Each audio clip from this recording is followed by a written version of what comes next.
Hello friends, എല്ലാവർക്കും എൻ്റെ ചാനലിലോട്ട് സ്വാഗതം.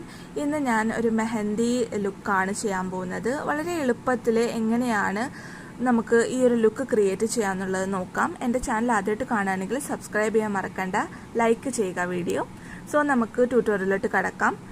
ഞാനൊരു സ്പൂളി ബ്രഷ് ഉപയോഗിച്ചിട്ട് എൻ്റെ പിരികം ഷേപ്പ് ചെയ്ത് കൊടുക്കുകയാണ്. താഴോട്ട് ബ്രഷ് ചെയ്യുക, മുകളിലോട്ടും ബ്രഷ് ചെയ്യുക. മുസ്ലിം ബ്രൈഡ്സ് കൂടുതലും ത്രെഡ് ചെയ്യാൻ പ്രിഫർ ചെയ്യില്ല. പിന്നെ ചിലർ ത്രെഡ് ചെയ്യാതെ ഉള്ള പിരികമാണെങ്കിൽ എങ്ങനെയാണ് നമുക്കത് ലൈക്ക് ഒരു നല്ലൊരു ഷേപ്പ് കൊടുക്കുക എന്നുള്ളതാണ് ഞാൻ ഈ ട്യൂട്ടോറിയലിൽ കാണിക്കുന്നത് കേട്ടോ. എൽഫിൻ്റെ ബ്രോ പെൻസിലാണ് യൂസ് ചെയ്യുന്നത്. ഷെയ്ഡ് ഡീപ്പ് ബ്രൗൺ എന്നുള്ളൊരു ഷെയ്ഡാണ്. എൽഫിൻ്റെ പ്രൊഡക്ട്സ് ബഡ്ജറ്റ് ഫ്രണ്ട്ലി ആണ്. ഇത് സ്പൂളി കൊണ്ട് നന്നായിട്ടൊന്ന് ബ്രഷ് ചെയ്ത് കൊടുക്കുക. സ്വിസ് ബ്യൂട്ടിയുടെ ബ്രഷസ് ബിഗിനർ ഫ്രണ്ട്ലിയുമാണ്, നല്ല അഫോർഡബിളും ആണ്. ക്വാളിറ്റി ടോപ്പ് നോച്ചാണ് കേട്ടോ. എനിക്ക് ഭയങ്കര ഇഷ്ടപ്പെട്ടു ഇതിൻ്റെ ക്വാളിറ്റി.